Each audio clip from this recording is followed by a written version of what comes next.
नमस्कार बच्चों, जय श्री कृष्णा। स्वागत है आपका 7th साइंस क्लास में।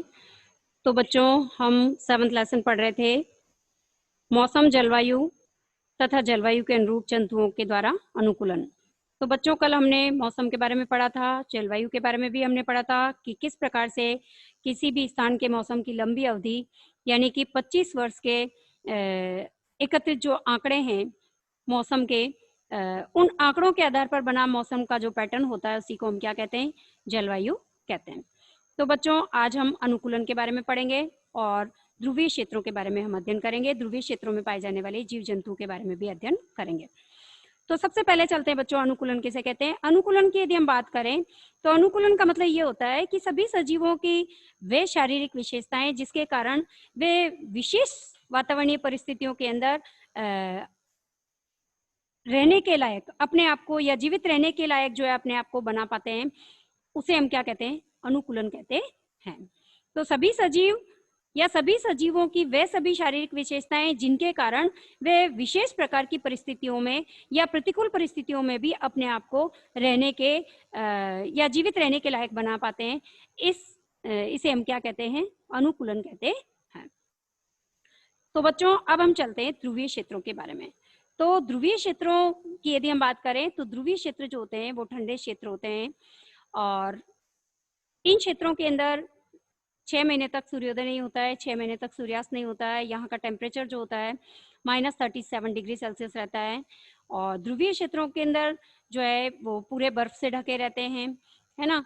और यहाँ पर पाए जाने वाले जो जीव जंतु है, यदि हम उनकी बात करें तो यहाँ पर पाए जाने वाले जीव जंतु भी जो होते हैं वो उनकी शारीरिक संरचनाएं भी इसी प्रकार की होती है जिससे कि वो अपने आप को बर्फ की पृष्ठभूमि में या इतने ठंडे प्रदेशों के अंदर अपने आप को अनुकूलित रख पाते हैं।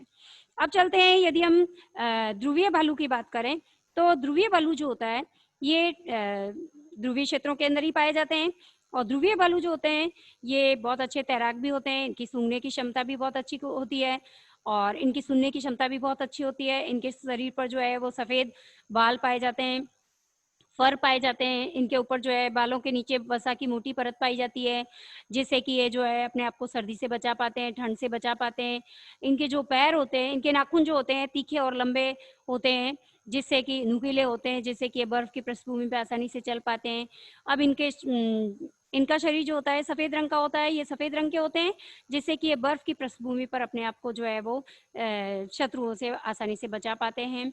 इसके साथ साथ यदि हम देखें तो जो ध्रुवीय भालू होते हैं इनकी सूंघने की क्षमता बहुत तेज होती है, सुनने की क्षमता बहुत तेज होती है ना, और वसा की मोटी परत इनमें पाई जाती है।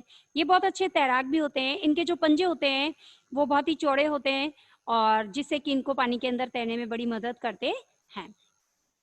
तो बच्चों, ध्रुवीय क्षेत्रों की विशेषताएं भी हमने देखी और ध्रुवीय भालू के बारे में भी हमने पढ़ा। यदि हम ध्रुवीय भालू के साथ साथ पेंगुइन देखें तो पेंगुइन भी जो है वो ध्रुवीय क्षेत्रों के अंदर ही पाया जाता है।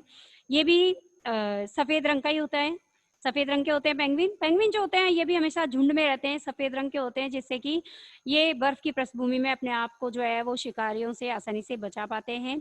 ये भी बहुत अच्छे तैराक होते हैं और ये बहुत धीमे धीमे चलते हैं जिससे कि ये अपने शरीर को जो है वो गर्म रख सके और अपने आप को ठंड से बचा सके। इनकी शरीर की जो है वो गर्मी ना निकले बाहर, इसलिए बहुत धीमे धीमे ये चलते हैं।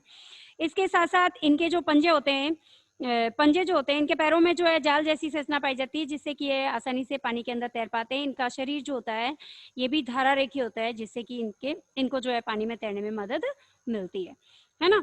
तो पेंगुइन भी इसी प्रकार की इनकी शारीरिक संरचना होती है जिससे कि ये भी ध्रुवीय क्षेत्रों के अंदर आसानी से अपने आप को जीवित रख पाते हैं, अनुकूलित रख पाते हैं।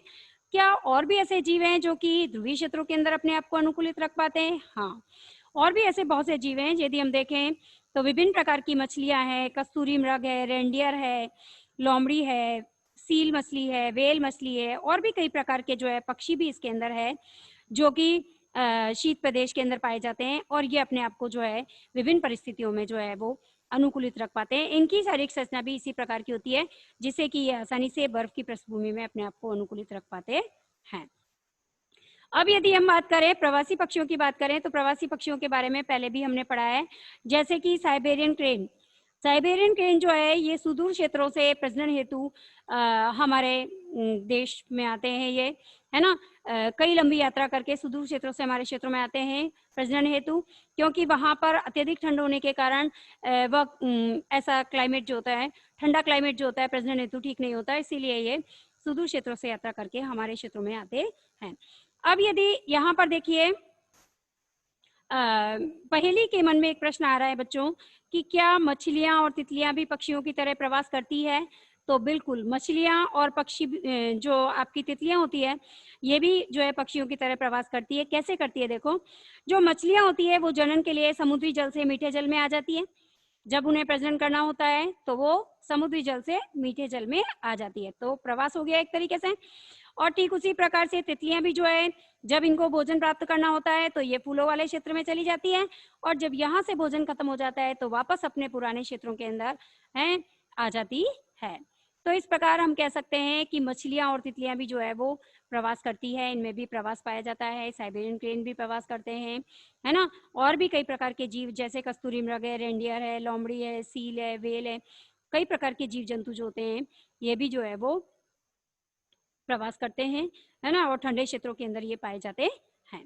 तो बच्चों आज हमने ध्रुवीय क्षेत्रों के बारे में पढ़ा। ध्रुवीय क्षेत्रों में पाए जाने वाले विशेष प्रकार के जीवों के बारे में हमने अध्ययन किया, जिसमें हमने ध्रुवीय भालू है, पेंगुइन है, पोलर बियर है ना, और तितलियां हैं, मछलियां हैं, किस प्रकार से प्रवास करते हैं इनके बारे में भी पढ़ा, है ना, और पेंगुइन के बारे में भी पढ़ा।